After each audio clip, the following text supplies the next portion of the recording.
A delivery girl stepped into the wrong room at the wrong time and accidentally saved a Mafia boss's $40 million deal with one sentence in perfect Japanese. He asked who she really was. She said nobody. He decided to make her somebody. Now his empire bows to the girl who arrived with takeout. The crystal chandelier above the mahogany table trembled as Lorenzo Vitali slammed his fist down. Tell them we accept their terms, Marcus. Now. His translator, Marcus Webb, a thin man with sweat beading on his forehead, fumbled with his notes.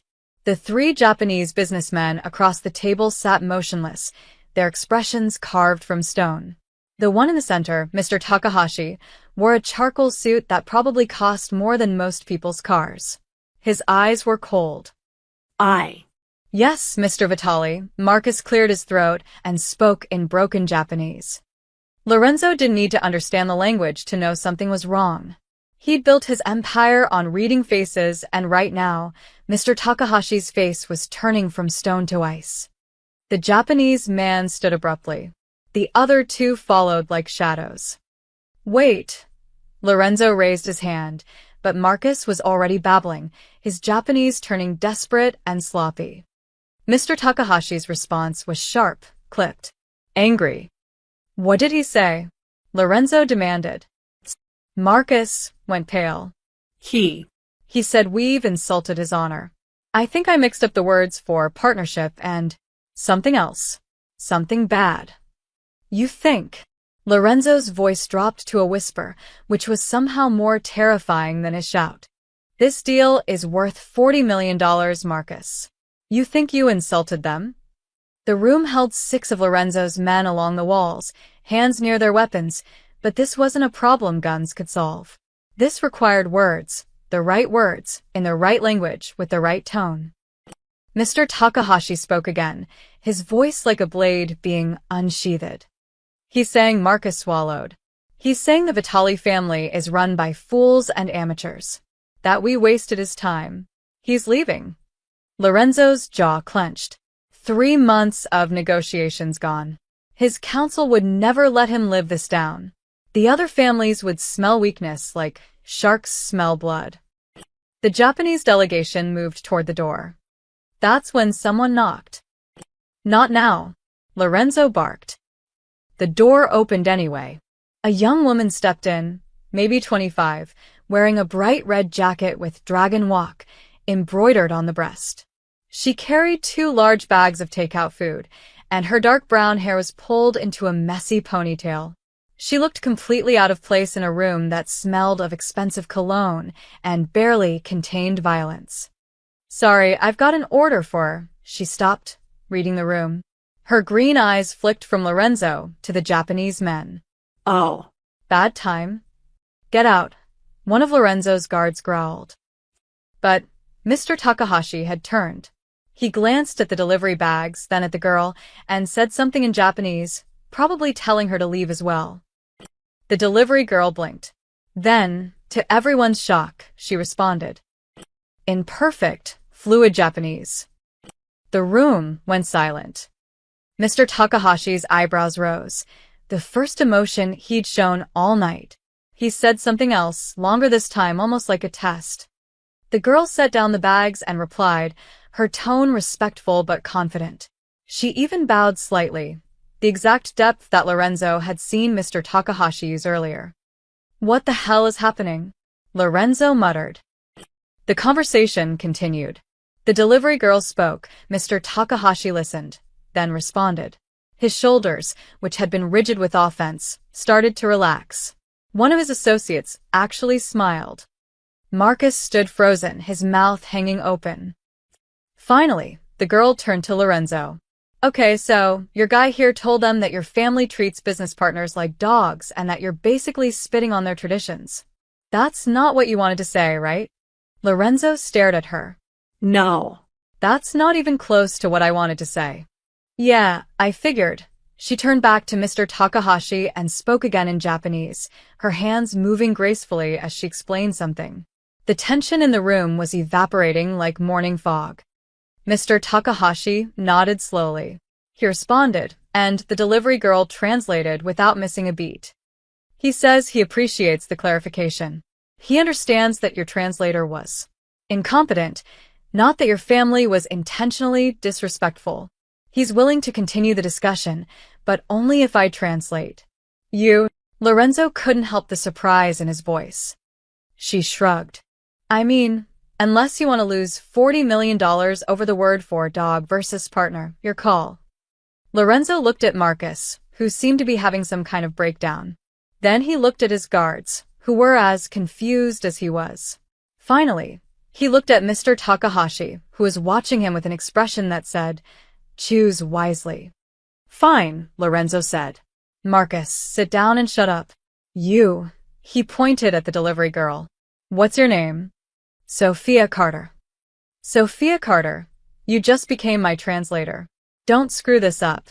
For the next 40 minutes, Sophia Carter, who had walked in to deliver orange chicken and lo mein, negotiated the most important deal of Lorenzo Vitali's career. She didn't just translate, she navigated. When Lorenzo said something too blunt, she softened it. When Mr. Takahashi implied an insult, she framed it as a question. She caught cultural nuances that Marcus never would have understood, even with a dictionary. By the time the Japanese delegation stood to leave, they were shaking Lorenzo's hand. Mr. Takahashi said something to Sophia, bowed to her specifically, and walked out with his associates. The door clicked shut. Lorenzo turned to face her. Who the hell are you, really? Sophia picked up her delivery bags. Just someone who's good with languages, she smiled, but there was something guarded behind it. That'll be $42.50 for the food, by the way. Lorenzo pulled out his wallet and handed her $500 bills. Keep the change. And leave your number with Tony at the door. Why? Because you just saved my reputation and made me a lot of money. He studied her carefully. And I want to know how a delivery girl speaks Japanese like she grew up in Tokyo. Sophia pocketed the money, her expression unreadable. Long story. I've got time. I don't. She headed for the door, then paused and looked back. But if you need a translator again, I guess I know where to find you. She left. Lorenzo stood in the empty room, his mind racing. His instincts, the same ones that had kept him alive in this business for 20 years, were screaming that Sophia Carter was not what she seemed. But right now, she was exactly what he needed. Tony, he called. His guard stepped in. Boss. Find out everything about that girl. Everything. 3 days later, Tony dropped a thin folder on Lorenzo's desk. Everything we could find on Sophia Carter. Lorenzo opened it. The contents were disappointingly sparse. A driver's license, an address in Queens, employment records from Dragon Walk and 2 other restaurants before that. No criminal record. No college degree. No social media presence worth mentioning. That's it. Lorenzo frowned. This girl speaks fluent Japanese, and we've got nothing? She's clean, boss. Too clean if you ask me. Tony shifted his weight. 26 years old. Moved around a lot as a kid. Foster care system. No family we can trace. She's been working delivery jobs for the past 4 years. Lorenzo stared at the photo on her license. Same messy ponytail, same guarded eyes. Nobody learns Japanese delivering egg rolls. Yeah, well, she also speaks Mandarin, Italian, and Russian according to her coworker. The guy at Dragon Walk says she's weird, always reading books on her breaks, keeps to herself. Before Lorenzo could respond, his phone buzzed. Marcus Webb's name appeared on the screen. What? Lorenzo answered. Mr. Vitali, we have a problem. Marcus sounded panicked. I was reviewing our previous contracts with the Takahashi Group. The quarterly terms from the past 2 years. I think I've been translating the profit split wrong. Lorenzo sat up straight. Wrong how? We were supposed to be getting 45%. I've been telling you it was 35%. The room went very quiet. You're telling me, Lorenzo said slowly, that for 2 years, we've been leaving 10% on the table because you can't do your job. The kanji characters were similar and Lorenzo hung up. He did the math in his head. 10% of their Japanese imports over 2 years. That was somewhere around $8 million. Missing. because of bad translation. His phone rang again immediately. Mr. Takahashi's assistant. Lorenzo answered, expecting a problem. Instead, the assistant, speaking through a professional translator, sounded almost cheerful. Mr. Takahashi wanted to arrange another meeting. He'd been reviewing the terms with his own team, and there were historical discrepancies he wished to discuss. Would tomorrow work? Lorenzo agreed and ended the call, his mind spinning. He dialed Sophia's number. She'd left it with Tony, though she probably regretted that now. Hello. Her voice was cautious. I need you again. Tomorrow. Same place, 2 o'clock. I work tomorrow. Not anymore. I'll pay you $5,000 for 2 hours. Silence on the other end. Then, what's the catch? No catch. Just translation, Lorenzo paused. And maybe some answers. I don't owe you answers. You do if you want the money. Another pause. Fine. But I'm not doing anything illegal. Neither am I, Lorenzo lied smoothly. See you tomorrow. Sophia arrived 15 minutes early, wearing jeans and a plain black sweater instead of her delivery uniform. She looked younger somehow, less guarded. But when she met Lorenzo's eyes, that wall went back up. Before we start, Lorenzo said, I need to know something. Where did you learn Japanese? Books. Nobody learns a language that well from books. Sophia sat down across from him, her expression neutral. I had time. A lot of time. Foster care isn't exactly exciting. And Russian? Italian? Mandarin? Her jaw tightened. Is this the meeting, or an interrogation? Can't it be both? Mr. Takahashi arrived before she could answer, his associates in tow. But this time, his demeanor was different. Almost apologetic. He bowed to Sophia first, then to Lorenzo. The conversation that followed was delicate. Through Sophia's translation, Mr. Takahashi explained that his own team had discovered the mistranslations. He was embarrassed. In Japanese business culture, such errors reflected poorly on both parties. However, he wanted to make things right. He's offering to pay you the missing $8 million, Sophia translated, plus an additional $2 million as an apology for the confusion. Lorenzo kept his face neutral, though inside he was stunned. $10 million. Just like that. The negotiations continued. Sophia didn't just translate, she caught things. When Mr. Takahashi used a specific phrase, she explained to Lorenzo that it meant future deals would have better terms. When Lorenzo tried to push for more, she gently reframed it in a way that didn't offend. By the end, they'd not only recovered the lost money, but secured a new contract worth $20 million annually, $5 million more than the previous terms. Mr. Takahashi left satisfied. Lorenzo sat back in his chair, staring at Sophia. You just made me $30 million. She shrugged. I just translated. No. You did more than that. You knew exactly what to say, how to say it. Lorenzo leaned forward. So, I'm going to ask you one more time. Who are you really? Sophia met his gaze. I'm someone who learned that words are power. When you've got nothing else, no family, no money, no home, you find power where you can. For me, it was languages. That's a nice story. It's the truth. Maybe. Lorenzo pulled out an envelope and slid it across the table. 10,000. Double what I promised. Sophia opened it, counted the bills, then looked up. Why? Because I want you to work for me. Not just translation. I need someone I can trust in these meetings. You don't trust me. You just said so. No, Lorenzo agreed. But I need you. There's a difference. Sophia stood, pocketing the envelope. I'll think about it. As she walked to the door, Lorenzo called out. Sophia, if you're running from something, you should know. I'll find out eventually. She paused, her hand on the doorknob. I'm not running from anything, Mr. Vitali. I'm running toward something better. The door closed behind her. Tony emerged from the side room. Want me to keep digging? Lorenzo nodded slowly. Yeah. But carefully. I don't want to spook her. Not yet, anyway. The council room smelled like cigar smoke and old money. 6 men sat around the table, the heads of the Vitali family's operations. These weren't foot soldiers. These were Lorenzo's most trusted advisors, men who'd been with him since he took over from his father 15 years ago. And right now, they looked at him like he'd lost his mind. A delivery girl, Vincent Russo said, breaking the silence. He was Lorenzo's oldest friend, which gave him the privilege of speaking first. You replaced Marcus with a delivery girl. Lorenzo poured himself a whiskey. I replaced Marcus with someone who doesn't cost me millions in mistakes. She's nobody, Anthony Costa interjected. He ran the family's construction business, the legal front that laundered half their money.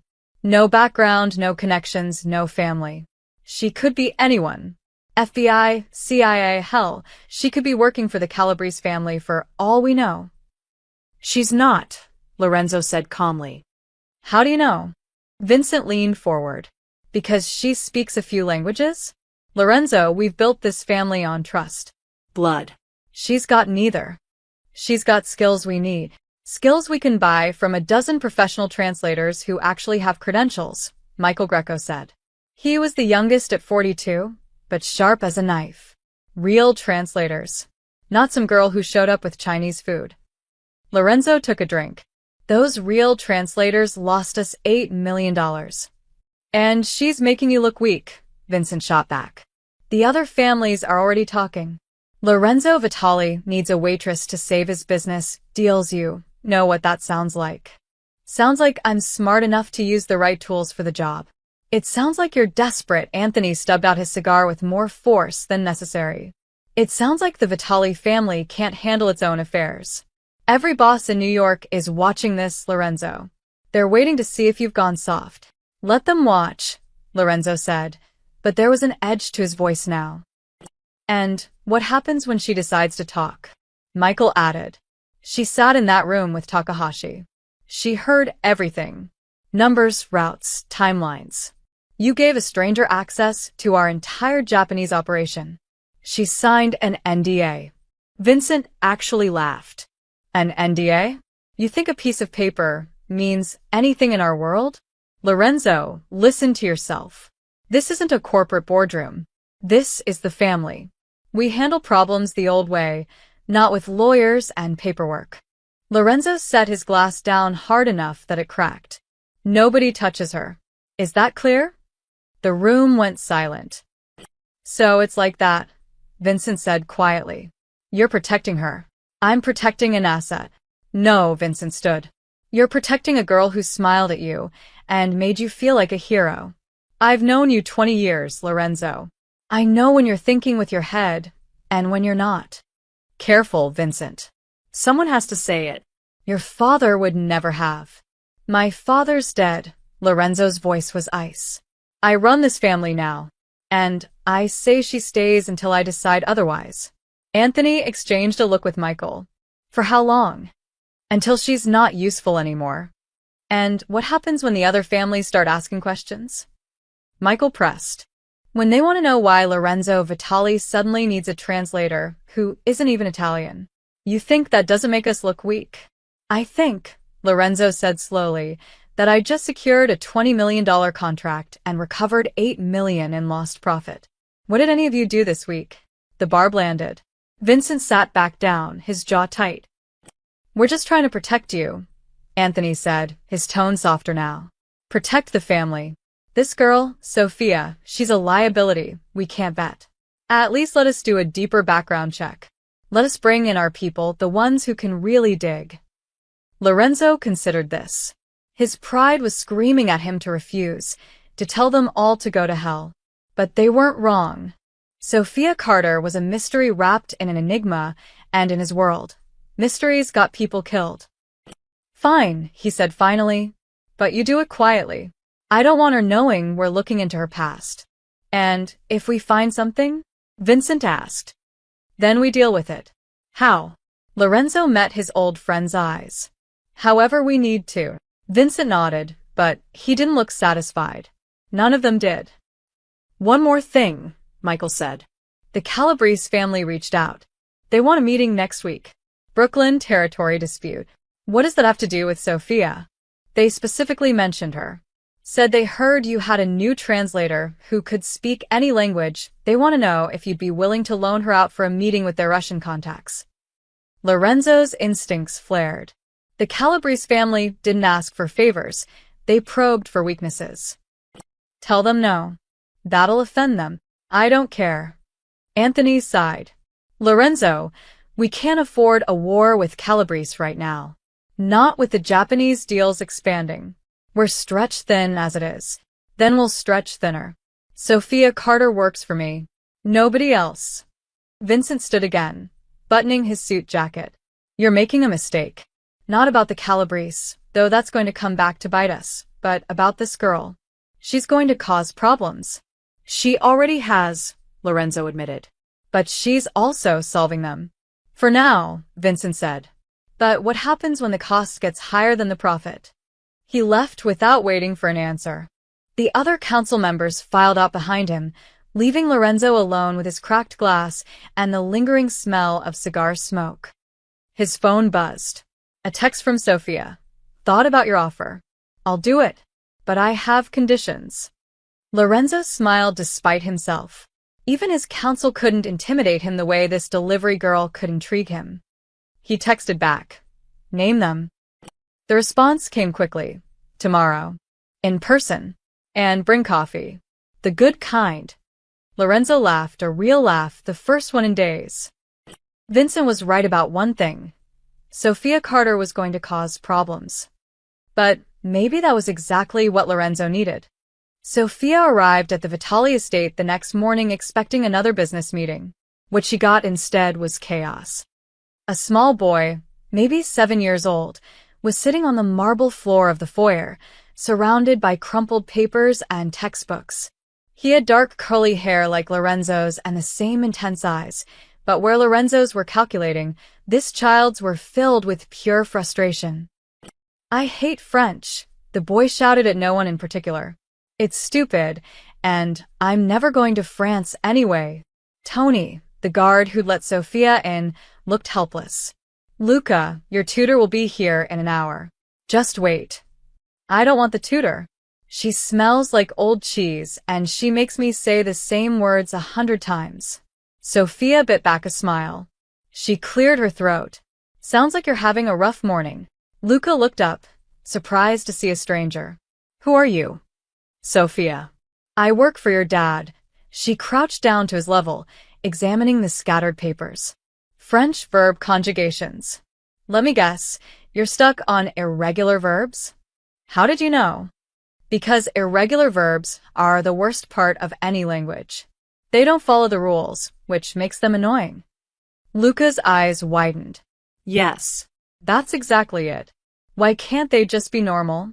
Because languages like to keep us on our toes. Sophia picked up one of his worksheets. You know what helps me? I turn them into a song. Wanna try?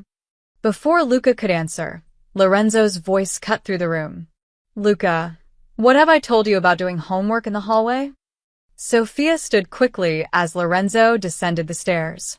He was dressed more casually than she'd seen him, dark slacks and a white shirt, no jacket. It made him look younger, less intimidating. Papa, this lady knows about irregular verbs, Luca announced. Lorenzo's eyebrows rose. Does she? I was just...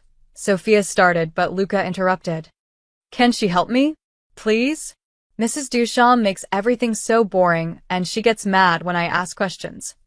Lorenzo looked at Sophia, something unreadable in his expression. You speak French too? Among other things. Of course you do, he sighed, then turned to his son. Luca, Sophia is here for a business meeting, not to do your homework. But Papa... The meeting can wait, Sophia heard herself say. If that's okay with you, Mr. Vitali. Lorenzo studied her for a long moment. You don't have to. I know. But irregular verbs really are the worst. I'd feel guilty, leaving him to suffer alone. Luca jumped up. Yes. Come on, we can use the library. It's way better than the hallway. Before either adult could protest, he grabbed Sophia's hand and pulled her toward a set of double doors. The library was enormous, floor-to-ceiling bookshelves, leather chairs, a fireplace that probably cost more than Sophia's annual salary. Luca dumped his books on a table and looked at her expectantly. "Okay," Sophia said, sitting down. "Show me what you're stuck on." For the next 30 minutes, she worked with Luca through his French homework. But she didn't just help him memorize, she made it fun. She taught him a silly song for the verb être. She explained that avoir sounded like avoir because if you had something, you wanted to have more.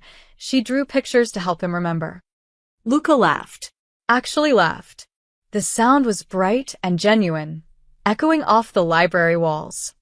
"You're so much better than Mrs. Duchamp," he declared. "Can you be my teacher instead?" "I'm not a real teacher, Luca, but you know so many languages. Tony told me you speak Japanese and Chinese and Italian and Russian and—" "Tony talks too much," Sophia said, but she was smiling. "How many languages do you know?" She counted in her head. 10, maybe 11 if you count the bits of Korean I picked up. Luca's jaw dropped. "That's like a superpower." "It's really not that special." "Are you kidding? I can barely do one." He leaned forward conspiratorially. "Can you teach me some?" "Not for school. Just for fun." "What do you want to learn?" "Something cool." "Like, how do you say hello in all of them?" Sophia couldn't help herself. She went through the greetings: Japanese, Mandarin, Russian, Italian, Spanish, German, Arabic. Luca tried to repeat each one, butchering most of them, but his enthusiasm never wavered. "Now teach me how to say my dad is the coolest," Luca said. "Why?" "Because it's true." His face grew serious. "Everyone thinks he's scary, but he's not. He's just protective. Since Mama died, he worries a lot." Sophia's chest tightened. "I'm sorry about your mom." Luca shrugged, but his eyes were sad. "It was 2 years ago. I still miss her. She used to help me with homework too. She was good at it like you. I bet she was even better." "Maybe," he smiled a little. "But you're funnier." Mama didn't make up songs about verbs. From the doorway, a voice spoke quietly. No, she didn't. Both Sophia and Luca turned. Lorenzo stood there, and Sophia had no idea how long he'd been watching. "Papa." "Sophia taught me how to say hello in 10 languages." Lorenzo's expression was soft in a way Sophia hadn't seen before.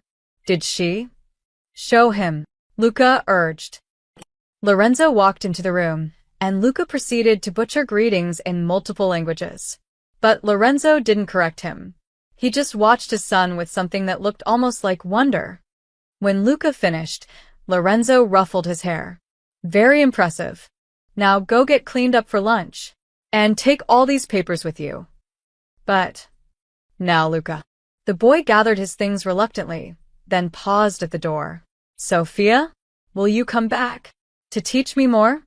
Sophia glanced at Lorenzo, unsure. He gave the smallest nod. "Sure," she said. "I'd like that." Luca beamed and ran off, leaving them alone. Lorenzo sat down in the chair Luca had vacated. He hasn't smiled like that in months. He's a good kid.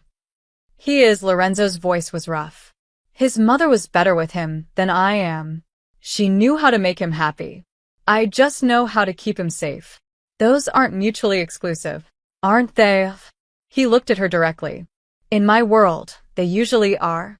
Sophia understood what he wasn't saying. This life, the guards, the walls, the constant danger, it was all to protect Luca. But it was also isolating him. He needs more than safety, she said quietly. He needs joy too. Lorenzo nodded slowly. I know. I just don't know how to give him that anymore. Maybe you don't have to do it alone. Their eyes met, and something shifted in the air between them. About those conditions, Lorenzo said, changing the subject. For working with me. Sophia pulled out a folded piece of paper. I wrote them down. He read them, his eyebrows rising. You want access to the library? And Thursdays off to volunteer at a literacy center? Is that a problem? No. It's just not what I expected. He folded the paper. Done. Anything else? Just one thing. If I'm going to work for you, I need to know you'll keep your word. No lies, no games. Lorenzo extended his hand. No lies. No games. Sophia shook it, and in that moment, she sealed her fate with the Vitali family. 2 weeks into working for Lorenzo, Sophia had translated 3 more deals, caught 2 contract errors, and somehow become Luca's unofficial language tutor. She'd also avoided every personal question Lorenzo asked her. Until tonight. It was past midnight. Lorenzo had called her for an emergency translation. A Russian supplier had issues with a shipment. The call had gone well, the problem was solved, but when Sophia stood to leave, Lorenzo stopped her. Stay. Have a drink. I don't drink with clients. I'm your employer, not your client. There's a difference. He poured 2 glasses of whiskey anyway. Besides, you've been dodging my questions for 2 weeks. I'm starting to think you're hiding something. Sophia reluctantly sat back down. I'm not hiding anything. I just value my privacy. In my experience, people who value privacy usually have secrets. Lorenzo slid a glass toward her. Why languages, Sophia? Of all the things you could have learned, why that? She stared at the amber liquid. Because they were free. What does that mean? Sophia took a breath. She'd told this story before, to social workers and therapists who didn't really care. But something about the quiet room and Lorenzo's genuine curiosity made her speak. I grew up in foster care. 7 different homes between ages 5 and 18. Some were okay. Most weren't. She picked up the glass but didn't drink. The only constant was the library. Every home I lived in, I'd find the nearest library and camp out there. And you read language books? I read everything. But languages. They were an escape. When I learned Spanish, I could read Gabriel Garcia Marquez in the original text. When I learned French, I could understand Camus. Each language was like a door to a different world. Lorenzo listened, his expression unreadable. The group home I stayed in from 16 to 18 had a Russian woman working the night shift. Natasha. She'd sneak me books from her house. Tolstoy, Dostoevsky, Pushkin. We'd practice together during her breaks. Sophia smiled at the memory. She said I had a gift for it. That I thought like a translator, not just a student. What does that mean? It means I don't just learn words. I learn how people think. Every language has a personality, a rhythm. Japanese is formal, layered with respect and hierarchy. Russian is passionate, built for literature and emotion. Italian is musical. You can't just translate word for word. You have to translate meaning, context, feeling. Lorenzo leaned back, studying her. That's why you're so good at the meetings. You're not just repeating what people say, you're interpreting what they mean. Exactly. So, you learned 10 languages from library books and a Russian night nurse. There it was, the skepticism she'd been waiting for. Not just them. I had other teachers along the way. A Korean grocery store owner who let me practice in exchange for stocking shelves. An Italian chef who taught me while I washed dishes. A Chinese professor I met at the library who needed help organizing files. She met his eyes. When you have nothing, Mr. Vitali, you learn to trade what you can offer. I offered my time and attention.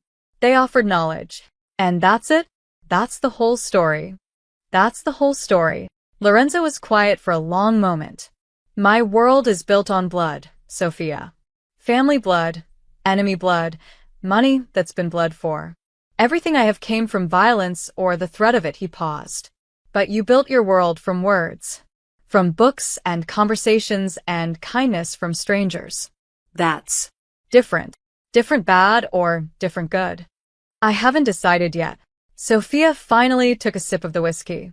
It burned, but in a good way. You don't trust me. I don't trust anyone. Not even Vincent? Anthony? Your own counsel? Especially not them. Lorenzo smiled, but it was cold. They're loyal because it benefits them. If that calculation changes, so does their loyalty. That's how this world works. Sounds lonely. It is, he said it so matter-of-factly that it hurt to hear. But it's also survival. Sophia set down her glass. Is that what you want for Luca? A lonely life where he can't trust anyone. Lorenzo's jaw tightened. I want him to be safe. Safe and isolated aren't the same thing. In my world, they are. Then maybe your world is wrong. The words hung in the air between them. Sophia expected anger, but Lorenzo just looked tired. You say you learned languages to escape, he said quietly. What were you escaping from? Sophia hesitated. This was the part she never told anyone. Emptiness. Every foster home, I was temporary. Every family, I was the extra kid. The one they took in for the check or because they felt obligated. She traced the rim of her glass. Languages gave me an identity, when nothing else did. If I couldn't belong somewhere, at least I could understand everywhere. Lorenzo nodded slowly, like he understood more than she'd said. And now, are you still escaping? No. Now I'm building something. That literacy center I volunteer at, I teach immigrants English. People who came here with nothing, just like I had nothing. I help them find their words. That's why you wanted Thursdays off. That's why I wanted Thursdays off. Lorenzo poured himself another drink. You're a strange woman, Sophia Carter. You walked into my world by accident, and now you're saving my deals and teaching my son and making me question things I've never questioned before. Is that a complaint? It's an observation. He looked at her seriously. But here's mine. No orphan learns 10 languages without a reason. You say it was escape, and maybe that's true. But I think there's more to it. I think you're still running from something or towards something, and you're not telling me which. Sophia stood. Maybe you're right. Or maybe you're so used to everyone having ulterior motives that you can't recognize someone who just wants to survive. In my experience, survival is the biggest motive of all. She walked to the door, then turned back. Your son asked me today if I had a family. I told him I didn't. He said that was sad, and then he said, maybe you can share ours. You've built your world on blood, Mr. Vitali. But Luca's building his on something better. Don't ruin that for him. Lorenzo didn't respond, but something in his expression shifted. As Sophia left, she felt his eyes on her back, searching, questioning, trying to solve the mystery she represented. Let him search, she thought. Some stories were meant to stay buried. At least for now. Sophia was leaving the literacy center on Thursday evening when the black sedan pulled up beside her. Not Lorenzo's car. She'd learned to recognize those. This one was sleeker, more expensive, with tinted windows that reflected the streetlights. The back window rolled down. A man in his 50s sat inside, wearing a suit that probably cost more than her rent. His silver hair was slicked back, and he had the kind of smile that never reached his eyes. Miss Carter, would you spare a moment? Every instinct told Sophia to run. I don't know you. No, but I know you. Sophia Carter, age 26, translator for Lorenzo Vitali. He opened the car door. Please. I only want to talk. 5 minutes of your time, and I promise you'll walk away richer for it. I'm not interested. Not even in $50,000? Sophia froze. $50,000. That was more than she'd make in 2 years of delivery work. More than she'd ever had at once in her entire life. The man saw her hesitation and smiled wider. Just a conversation, Miss Carter. What's the harm? Against her better judgment, Sophia got in the car. The interior smelled like leather and cologne. Another man sat in the front passenger seat, silent and watchful. The driver didn't turn around. My name is Victor Calabrese, the silver-haired man said as the car pulled into traffic. I run operations in Brooklyn. Perhaps Lorenzo has mentioned me? The name clicked. The Calabrese family, the ones who'd wanted to borrow her for a meeting. The ones Lorenzo had refused. He mentioned you, Sophia said carefully. I'm sure he did. Lorenzo and I have a complicated relationship. We respect each other's territories, but we're not friends. Victor poured himself a drink from a crystal decanter. However, I believe in recognizing talent when I see it. And you, Miss Carter, are quite talented. What do you want? Direct. I like that. Victor took a sip. I want to make you an offer. A generous one. You see, Lorenzo has an important meeting next week with some Korean distributors. A very lucrative deal, something about expanded shipping routes. You'll be translating, I assume? Sophia said nothing. I'll take that as a yes. Here's my proposal. During that meeting, you make a small error. Nothing too obvious. Perhaps you translate exclusive partnership as tentative arrangement, or you soften Lorenzo's terms just enough that the Koreans walk away offended. Sophia's stomach turned. You want me to sabotage the deal. I want you to ensure it fails. In return, I'll pay you $50,000 cash. Untraceable. You can disappear tomorrow if you want. Start a new life somewhere Lorenzo Vitali will never find you. And why would you want his deal to fail? Victor's smile turned cold. Because those Korean distributors will need a new partner. And I'll be ready to step in. Lorenzo gets embarrassed, I get the contract, and you get enough money to never deliver Chinese food again. Everyone wins. Except Lorenzo. Lorenzo Vitali has enough wins. He won't miss one deal. Victor leaned forward. Think about it, Miss Carter. You don't owe him anything. You're not family. You're not even really his employee. You're a contractor he's using for your skills. Do you really think he'd hesitate to replace you if someone better came along? The words stung because they were partially true. Lorenzo didn't trust her. His counsel wanted her gone.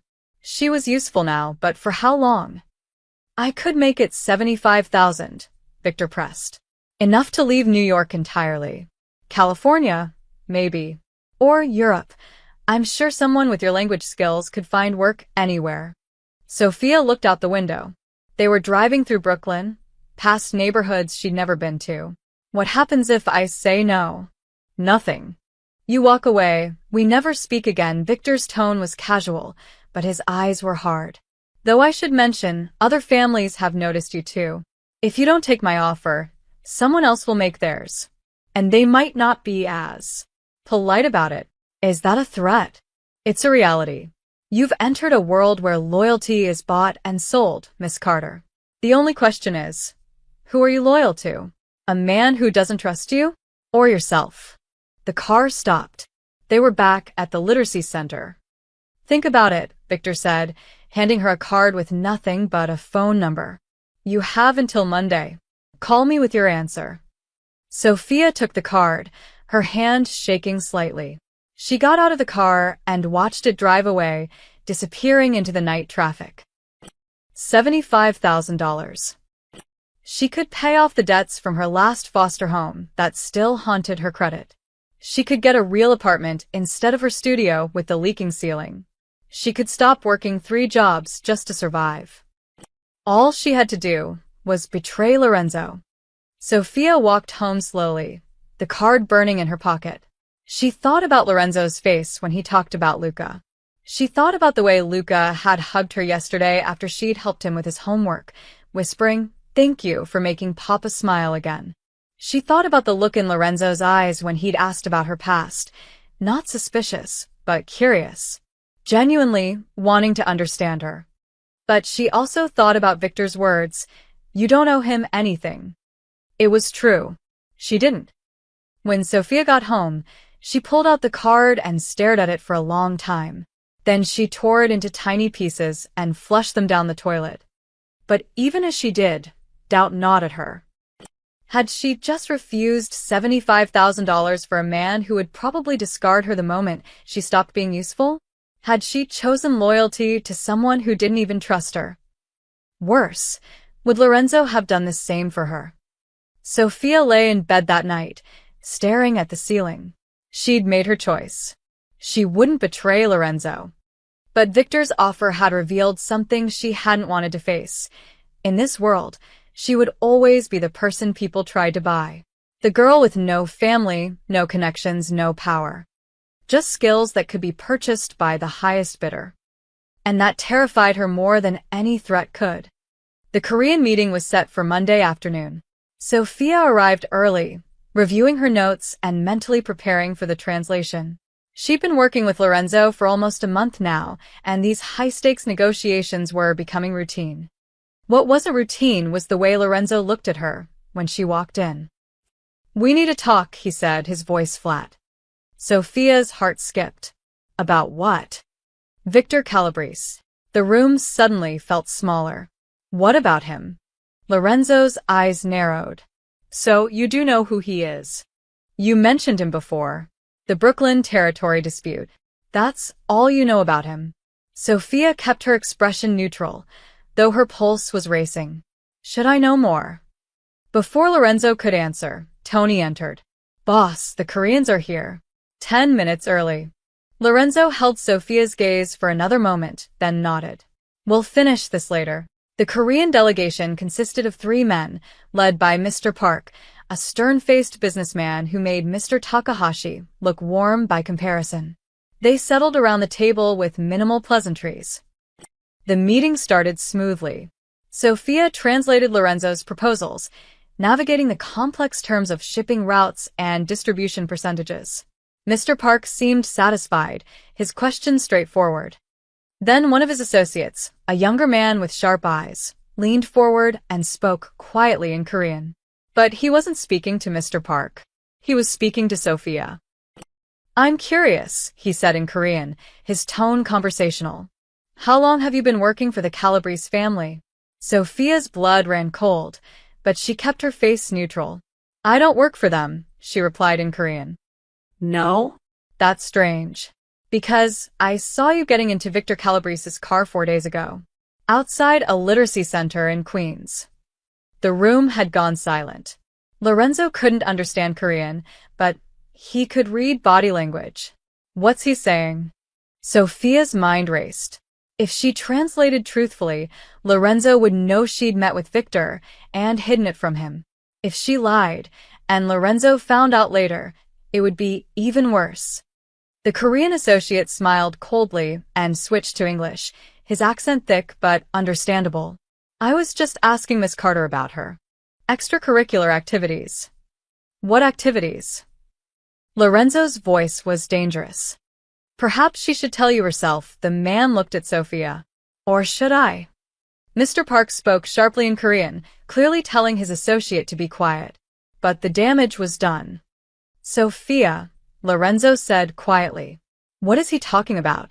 Before she could answer, Vincent burst into the room with Anthony and Michael, the entire council. Lorenzo, we need to speak. Now. I'm in a meeting. Now, Vincent's tone left no room for argument. Lorenzo stood, his jaw clenched. Excuse me for one moment, he told Mr. Park, then followed his counsel into the adjacent room. The door didn't close all the way. Sophia could hear every word. She's a spy, Michael hissed. We have confirmation. She met with Victor Calabrese last Thursday. Got into his car, had a 20-minute conversation. How do you know this? Lorenzo's voice was controlled, but barely. We've been watching her like you asked. And before you defend her, there's more. We checked her bank records. She deposited $10,000 the day after you hired her. I gave her that money, and you gave her another $10,000 2 weeks later. But 3 days ago, someone deposited $5,000 into her account. Cash. Untraceable. You want to guess who? Silence. Lorenzo, she's playing you, Vincent said, his voice almost pleading. Victor approached her, probably offered her money to sabotage your deals. And from what we're seeing, she took it. She wouldn't. Wouldn't she? Anthony interrupted. She's got no family, no loyalty, nothing tying her here except a paycheck. And Victor can pay better than you can. She's a liability. We told you this from the start. She will get you killed, Michael added. If not today, then tomorrow. How long until she mistranslates something that gets you arrested? Or worse? More silence. Sophia's hands were shaking. The $5,000, that was her literacy center's payment for teaching extra classes. She could prove it. But would Lorenzo even listen? When Lorenzo returned to the meeting room, his face was a mask. He sat down without looking at Sophia. Please continue, he told Mr. Park. The rest of the negotiation was torture. Sophia translated mechanically, her mind racing. The Korean associate kept watching her with that knowing smile. Lorenzo wouldn't meet her eyes. And when Mr. Park finally stood to leave, apparently satisfied with the terms, Sophia felt no relief. As soon as the Koreans left, Lorenzo turned to her. My office. Now. Tony and 2 other guards followed them. Not a good sign. Lorenzo's office felt like a courtroom. He sat behind his desk while Sophia stood, flanked by guards like a criminal. The $5,000, Lorenzo said. Where did it come from? The literacy center. I taught extra classes. Prove it. Sophia pulled out her phone with shaking hands, showing him the email confirmation from the center's director. Lorenzo read it, his expression unreadable. And Victor Calabrese. Here it was. The moment of truth. He approached me Thursday night. Offered me money to sabotage your Korean deal. The room erupted. Vincent swore. Anthony moved toward her, but Lorenzo raised a hand. How much? Lorenzo asked quietly. 75,000. And you didn't think to tell me? I refused him. I tore up his card and came here today to do my job. You should have told me the moment it happened. Lorenzo's voice was cold. Instead, you hid it. You met with my enemy in secret and said nothing. I didn't want to worry you. You didn't want to. Lorenzo stood abruptly.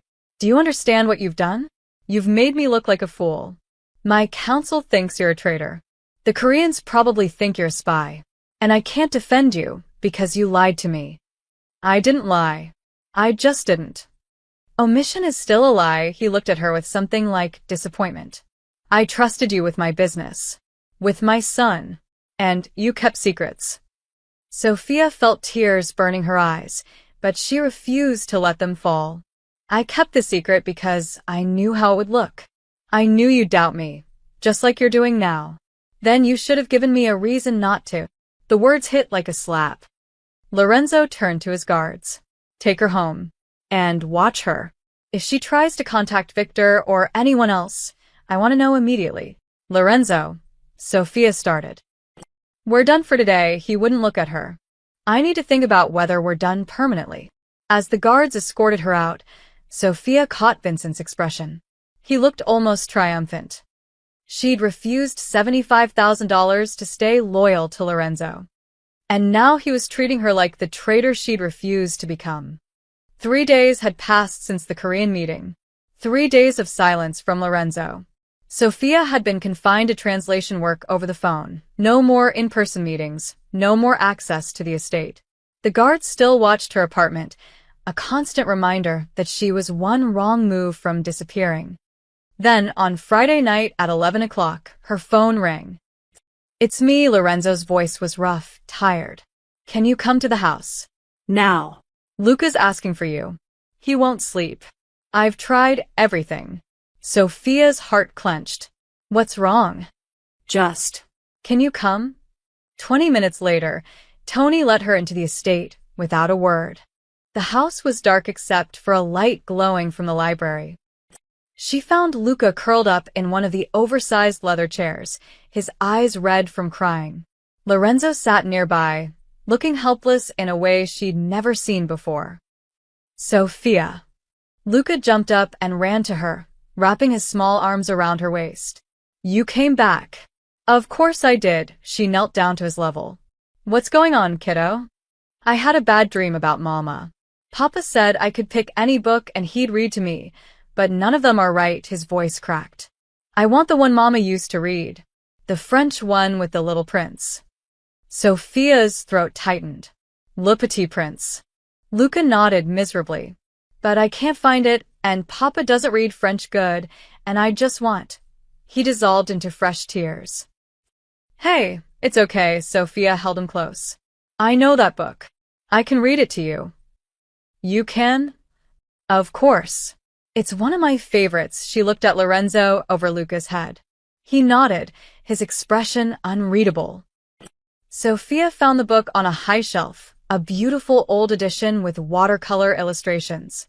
She settled into the chair with Luca curled against her side and began to read in French, translating key passages into English so he could understand. Lorenzo sat in the chair across from them, watching in silence. Luca's breathing gradually slowed. His grip on Sophia's hand loosened. By the 3rd chapter, he was asleep.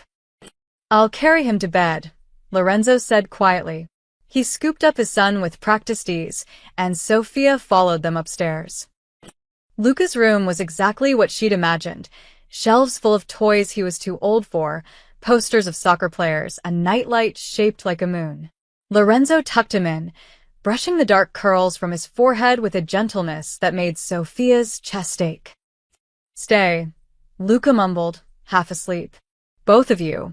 Please. Lorenzo sat on the edge of the bed. Sophia hesitated, then sat in the chair by the window. They stayed until Luca's breathing turned deep and even. Outside in the hallway, Lorenzo finally spoke. Thank you. He's been having nightmares all week. Nothing I did helped. He just needed to feel close to her memory. The book was his connection. And you knew it. Lorenzo leaned against the wall, exhaustion written across his face. You always know what he needs. Better than I do.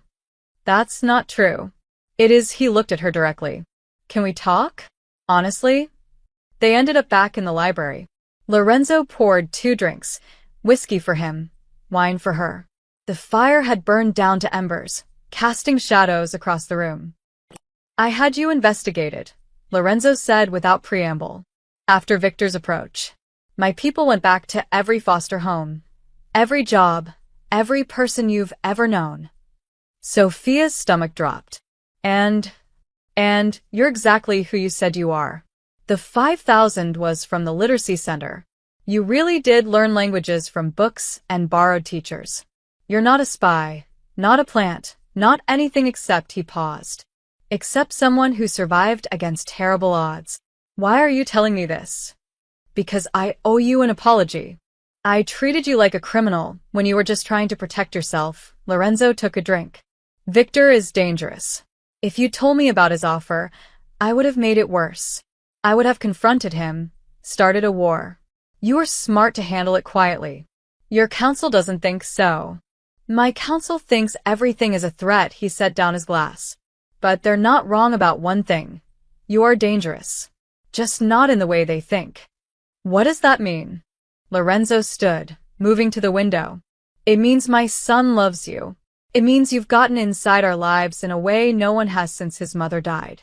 And it means he stopped, his jaw tightening. You what? He turned to face her.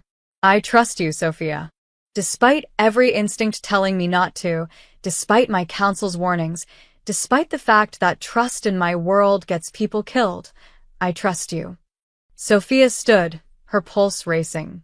Lorenzo. I know it's insane. You've been here a month. You're not family, you're not one of us. My counsel would riot if they knew I was saying this. He moved closer. But when I watched you with Luca tonight, reading to him in his mother's favorite book, making him feel safe, I realized something. What? That you're good for us. For him. Maybe even for me. His voice dropped. And that scares me more than any rival family ever could.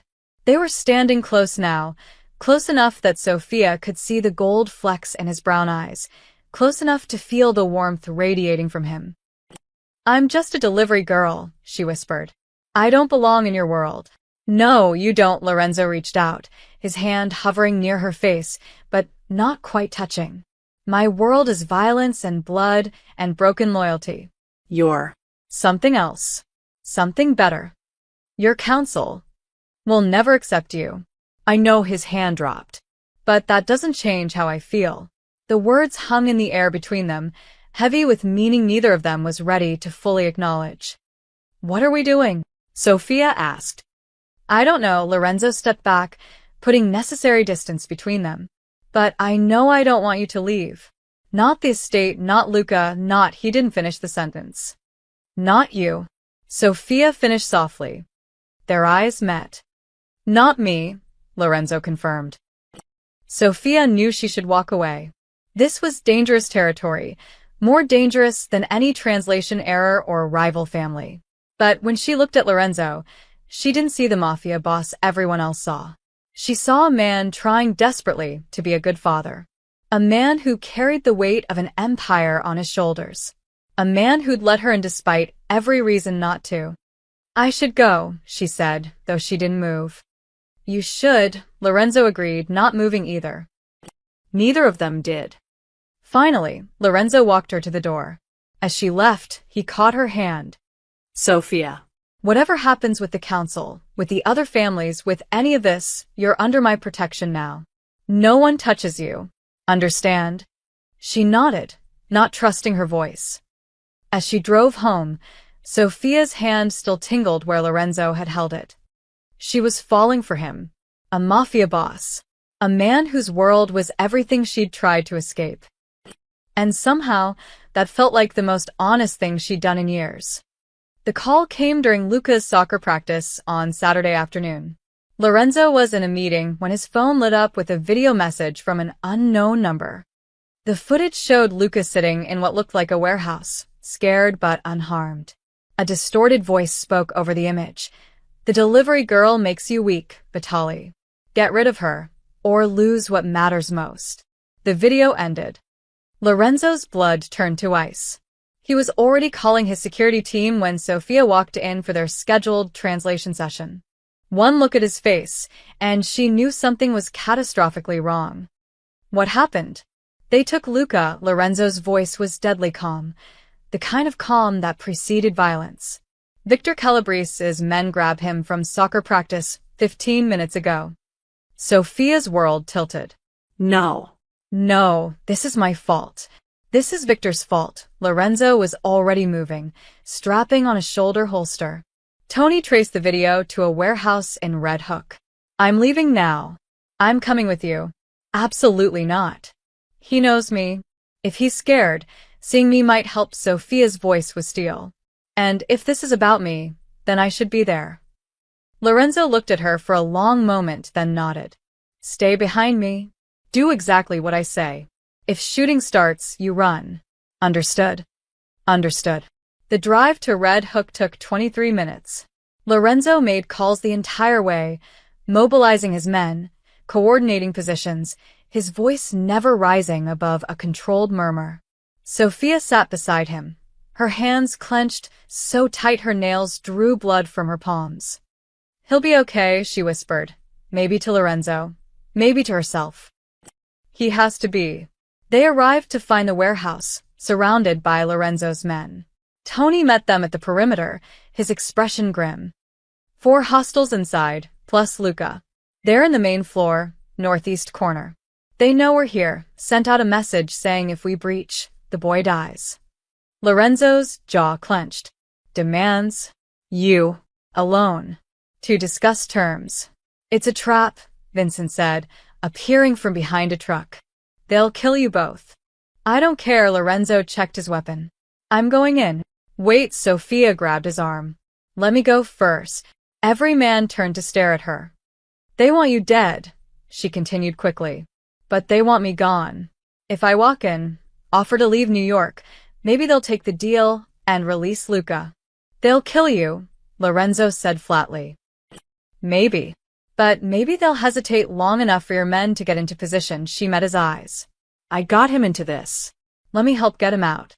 Lorenzo started to refuse, but Tony interrupted. "Boss, she's right. If she walks in unarmed, hands visible, they might lower their guard. We can use the distraction." Every instinct in Lorenzo's body screamed against it. But Luca's life was at stake. "You wear a vest," he said finally. "And you do exactly what I tell you, through the earpiece. The second things go wrong, you hit the floor." 5 minutes later, Sophia was walking toward the warehouse entrance, her heart hammering so hard she could barely breathe. The earpiece was tiny, invisible. The bulletproof vest was hidden under her jacket. "I can't hear you," Lorenzo's voice said in her ear. "My men are in position. You're not alone." The warehouse door was open. Sophia stepped inside. "I'm here," she called out. "I'm unarmed.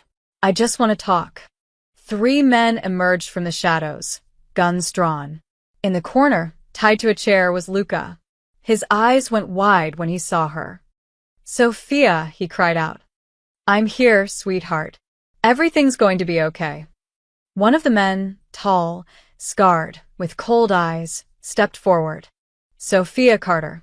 Victor said you were brave. Stupid, but brave." I'll leave, Sophia said quickly. Tonight. I'll get on a plane and never come back to New York. Just let the boy go. The man laughed. You think this is about you? Victor doesn't care if you stay or go. This is about sending Vitaly a message. And messages written in blood are the ones people remember. He raised his gun toward Luka. Sophia didn't think. She ran. The gunshot was deafening.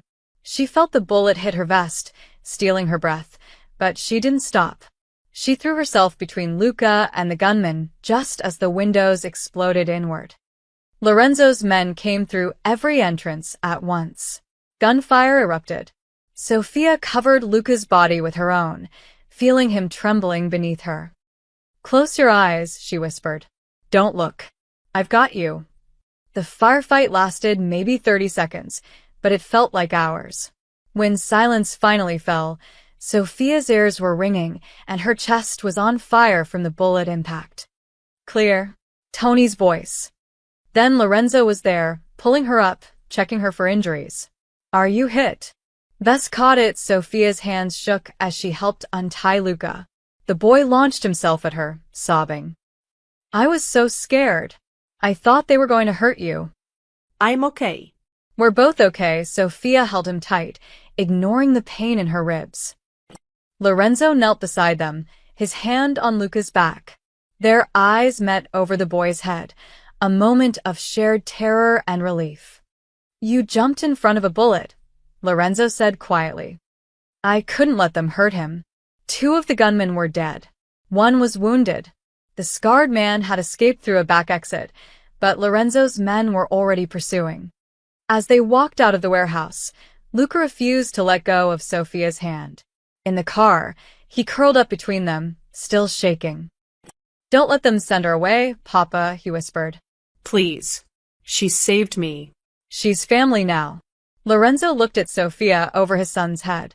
She had a bruise forming on her cheek, her clothes were torn, and there would be a massive contusion on her chest from the bullet impact. But her eyes were clear and steady. She'd proven her loyalty, not with words, but with blood. Nobody's sending her anywhere, Lorenzo said firmly. She stays. For as long as she wants. Luka smiled through his tears and held both their hands. And for the first time since his mother died, he felt completely safe. The emergency council meeting was called for Sunday morning.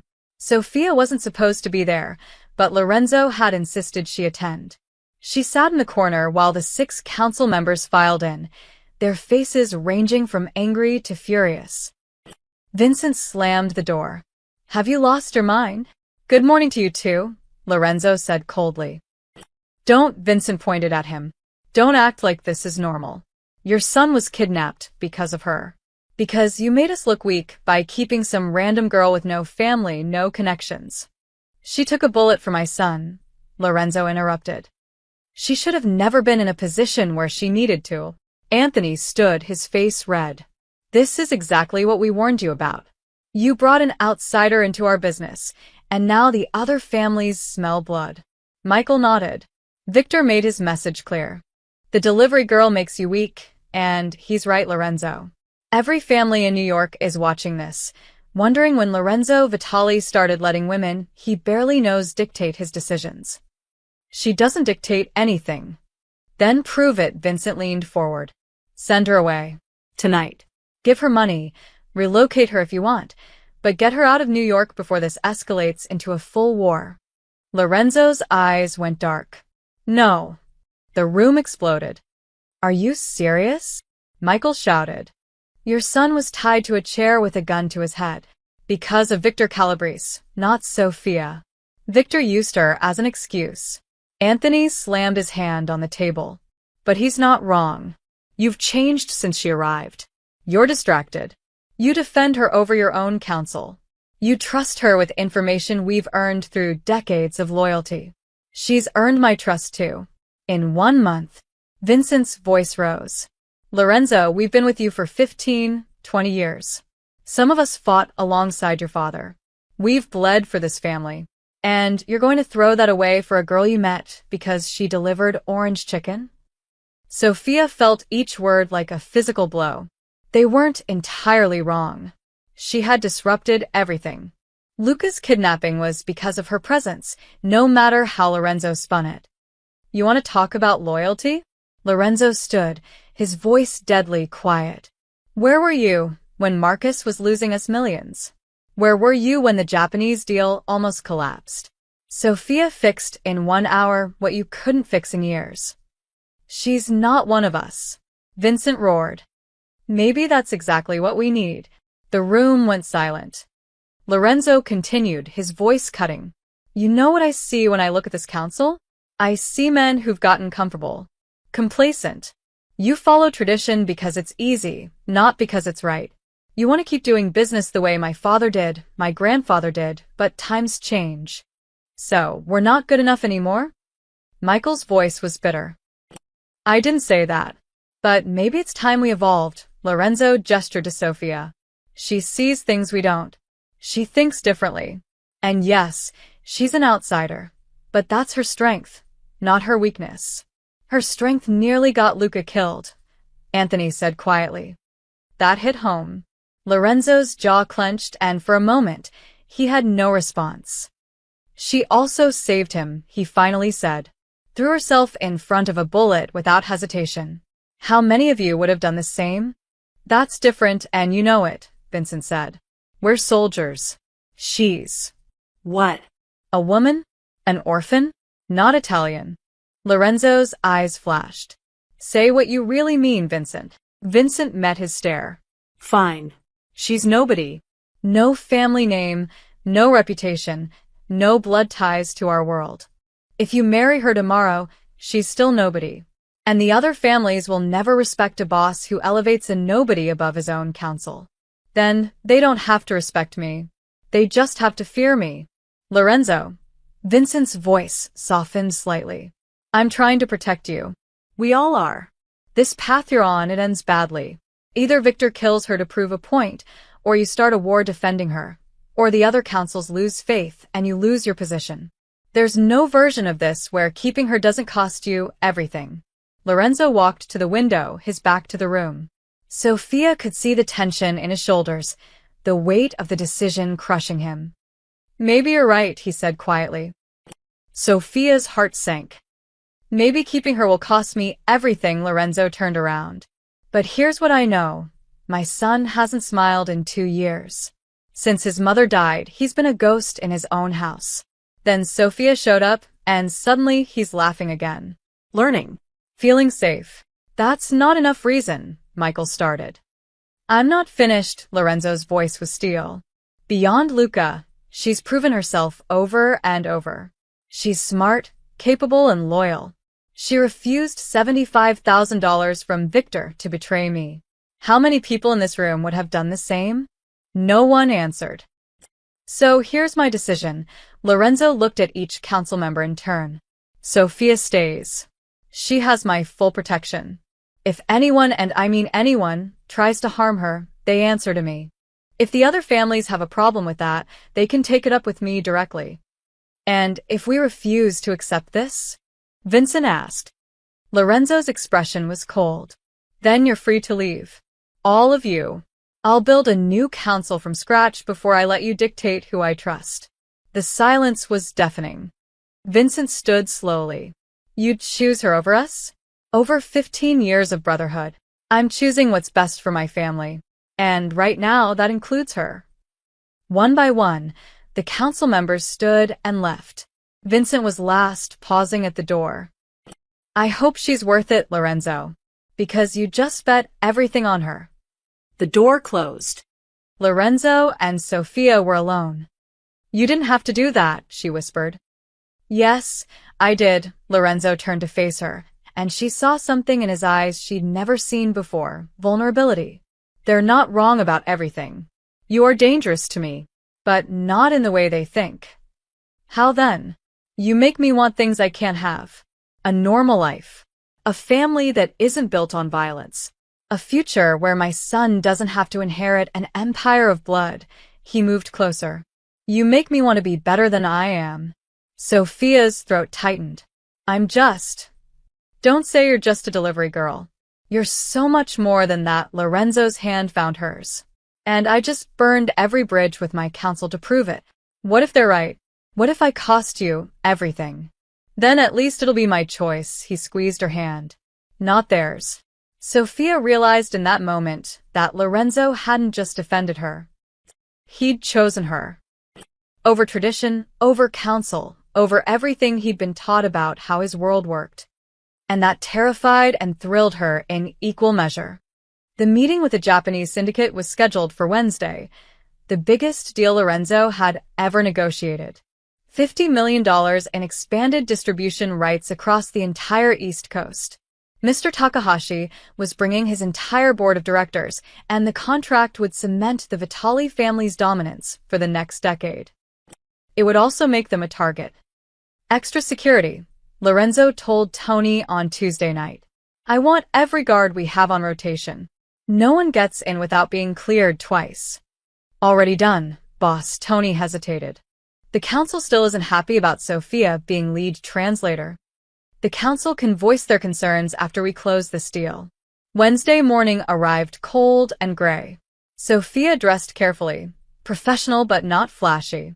She'd reviewed the contract terms a dozen times, memorizing every clause and contingency. This meeting couldn't fail. When she arrived at the estate, the atmosphere was tense. Guards lined every hallway. Vincent and the other council members sat in the adjacent room, watching through one-way glass. They'd been effectively sidelined, but Lorenzo had allowed them to observe as a gesture of respect. Mr. Takahashi arrived with 7 associates, all wearing identical dark suits. The delegation was larger than usual, a sign of how important this deal was to them as well. The meeting began smoothly. Sophia translated the pleasantries, the formal greetings, the careful dance of high-stakes negotiation. Mr. Takahashi seemed pleased with the terms Lorenzo presented.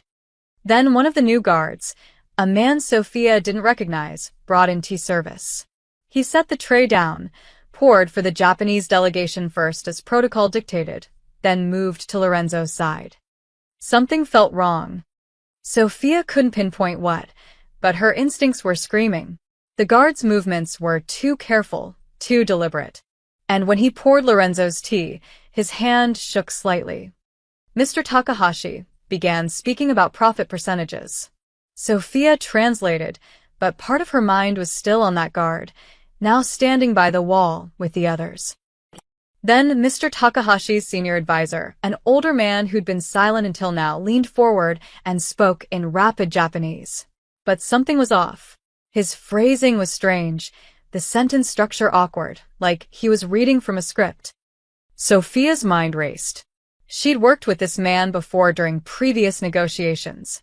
His Japanese was always flawless, eloquent. This sounded coached. She translated what he'd said. "We propose a 60-40 split on East Coast distribution, with the Vitali family handling all enforcement." Lorenzo frowned. "That's less than we discussed. The original terms were 50-50. The advisor spoke again in Japanese, and Sophia's blood ran cold. Because he'd just said something completely different than what she'd translated. He'd said, "We propose a 40-60 split, with enforcement remaining our responsibility." Someone had told him to say one thing in Japanese and expect Sophia to translate it as something else. They were trying to make her sabotage the deal by making Lorenzo reject terms he'd actually want. But who? And why? Then she saw it. The nervous guard was watching her intently, waiting for her translation. And his hand was resting on his weapon in a way that wasn't quite casual. Sophia made a split-second decision. "Excuse me," she said in Japanese, addressing Mr. Takahashi directly. "May I clarify something? I want to make sure I understood your advisor correctly." Mr. Takahashi nodded, slightly confused. Sophia repeated back exactly what the advisor had said in Japanese. Then she said in English, because what he stated in Japanese was a 40-60 split with enforcement remaining your responsibility. But the context of this negotiation suggests he meant 60-40 with enforcement transferring to the Vitali family. Which did you intend? The room went very quiet. Mr. Takahashi's eyes narrowed. He turned to his advisor and spoke sharply. The advisor went pale, stammering in Japanese. He clearly hadn't expected Sophia to repeat his exact words back. Mr. Takahashi's response was cold and clipped. He stood abruptly, his entire delegation rising with him. "What's happening?" Lorenzo demanded. "Your instincts were correct to be cautious," Mr. Takahashi said in English, his accent thick but clear. "It appears someone attempted to sabotage our negotiation. My advisor has been compromised." The advisor was sweating now, speaking rapidly in Japanese. Mr. Takahashi cut him off with a gesture, then turned to Lorenzo. "He claims he was approached yesterday, paid to create a mistranslation that would make you refuse our terms, thereby insulting us and ending the partnership." Lorenzo's expression darkened. "Paid by whom?" Before anyone could answer, the nervous guard moved. His hand went for his weapon, but he wasn't aiming at the Japanese delegation. He was aiming at Sophia. "She's too smart," he shouted. "Victor said if she caught on, I should." He never finished the sentence. Tony's bullet caught him in the shoulder, spinning him around. His gun clattered to the floor as other guards swarmed him. Lorenzo was already moving, pulling Sophia behind him, his own weapon drawn. But the threat was over. The guard was on the ground, groaning, blood pooling beneath him. "Victor Calabrese," Lorenzo said, his voice lethal. "He bribed my guard and your advisor." Mr. Takahashi's face was stone. "This is an insult to both our families." "Agreed." Lorenzo holstered his weapon. "Which is why I propose we finish this deal, then deal with Victor together." Mr. Takahashi considered this, then nodded slowly. "Your translator saved both our reputations today, and possibly our lives." "I am impressed." They sat back down.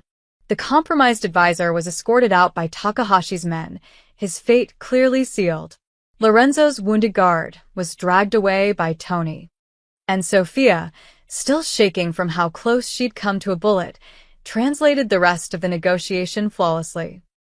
By the time Mr. Takahashi left 2 hours later, they'd not only salvaged the deal, they'd improved it.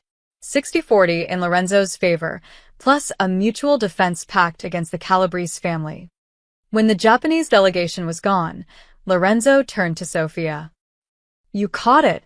The mistranslation. His phrasing was wrong. I knew something was off. You saved my life." Again, Lorenzo pulled her close, right there in front of the remaining guards and his counsel watching through the glass. "Do you understand what you did today?" "My job." "No." "You proved that you belong here. Not just as a translator, but as," he paused, searching for the right word, "as family." Through the one-way glass, Sophia could see the council members. Vincent's expression was unreadable, but the others looked different now. Not accepting, not yet, but perhaps considering. "Victor's going to retaliate," Sophia said quietly. "Let him try." Lorenzo's eyes were hard. He just made this personal. As they left the conference room, Sophia realized something had fundamentally shifted. She'd proven her loyalty beyond any doubt. Now the question was, what came next? Lorenzo called a gathering for Friday night. Not just his council, but representatives from every major family in New York. The Calabreses, the Russos, the Grecos. Even families from Boston and Philadelphia sent emissaries. The Vitali estate's grand ballroom hadn't seen this many people since Lorenzo's father's funeral. Sophia stood in Lorenzo's office, watching the arrivals through the window. "What is this?" A statement. Lorenzo adjusted his tie in a mirror. He wore a black suit that probably cost more than her car. After what Victor tried, the families need to understand where things stand. And where do they stand? He turned to face her. "You'll see." Downstairs, the ballroom buzzed with tension. Council members from different families clustered in corners, whispering. Sophia recognized Victor Calabrese immediately, silver hair, cold smile, standing with his people like he owned the room. When Lorenzo entered with Sophia beside him, the whispers stopped. Vincent and Lorenzo's counsel sat at the head table, their expressions carefully neutral. Luca was upstairs with his nanny, kept safely away from the proceedings. Lorenzo took his position at the podium. Thank you all for coming. I know there's been speculation about recent events. The incident with my son, the failed deal sabotage, the shifting alliances. He paused, letting the words settle. Tonight, I'm going to clarify exactly where the Vitali family stands. Victor leaned back in his chair, smirking. First, regarding Victor Calabrese, Lorenzo's voice was ice. Your attempt to sabotage my Japanese partnership failed. Your bribed guard is singing to the FBI as we speak. And your territory in Red Hook? As of this morning, it's mine. The other families have already recognized the transfer. Victor's smirk vanished. He started to stand, but the men around him, representatives from other families, remained seated. The message was clear. He was alone. You kidnapped my son, Lorenzo continued. You tried to kill my people. You violated every code we live by. Consider this your only warning. Come at me or mine again, and there won't be a third chance. The room was silent. Lorenzo's gaze swept across the gathered families. But I didn't call you here to discuss Victor. I called you here to discuss the future of the Vitali family. Specifically, a decision I've made that some of you may find unconventional. Sophia's heart started racing.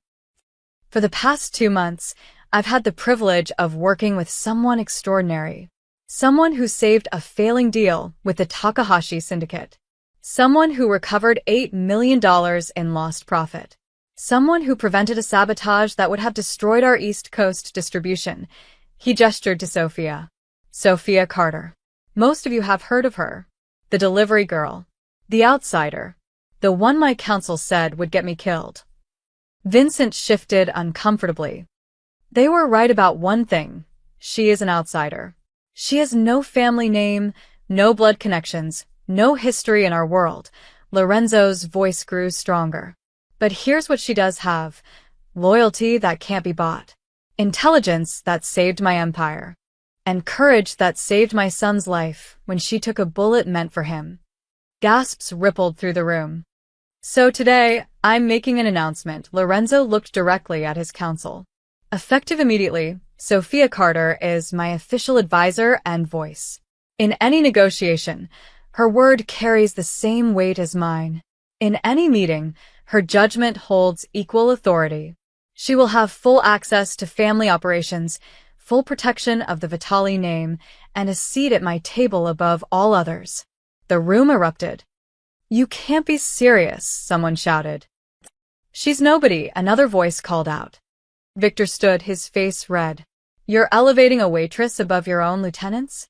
Above men who've bled for your family? I'm elevating someone who earned it, Lorenzo said calmly. Something not all of you can claim. Vincent rose slowly. The room quieted, waiting for his response. He'd been Lorenzo's closest friend, his most trusted advisor. If he rejected this publicly, it would split the family. He looked at Sophia for a long moment, then at Lorenzo. Finally, he nodded, just once, barely perceptible. But it was enough. The Vitali Council supports this decision, Vincent said, though his voice was strained. Miss Carter has proven herself worthy. One by one, the other council members stood. Anthony, Michael, the rest. Some looked angry, some resigned, but all of them stood. The other families watched in stunned silence. Lorenzo extended his hand to Sophia. She took it, stepping forward on shaking legs. The room stared at her, this girl who'd walked in with orange chicken and somehow changed everything. Anyone who has a problem with this can take it up with me directly, Lorenzo said. But understand this. She is under my complete protection. She is Vitali now. And anyone who forgets that will answer to me. The gathering slowly dispersed, whispers following in its wake. Victor left without a word, defeated and humiliated. As the room emptied, Luca appeared in the doorway. He'd snuck out to watch. He ran straight to Sophia, wrapping his arms around her waist. Does this mean you're staying forever? He asked hopefully. Sophia looked at Lorenzo, tears in her eyes. Yeah, kiddo. I think it does. Lorenzo took her other hand. The three of them stood there, a delivery girl, a mafia boss, and a little boy who'd lost his mother but found something like family again. Sophia smiled, shy and uncertain, but genuine. She'd come to deliver food and ended up delivering herself into a life she never imagined. A life built not on blood, but on loyalty. Not on tradition, but on choice. The council might never fully accept her. The other families might always whisper. But she had Luca's trust, Lorenzo's protection, and a place in the Vitali family that no one could take away. For a girl who'd grown up belonging nowhere, she'd finally found her home.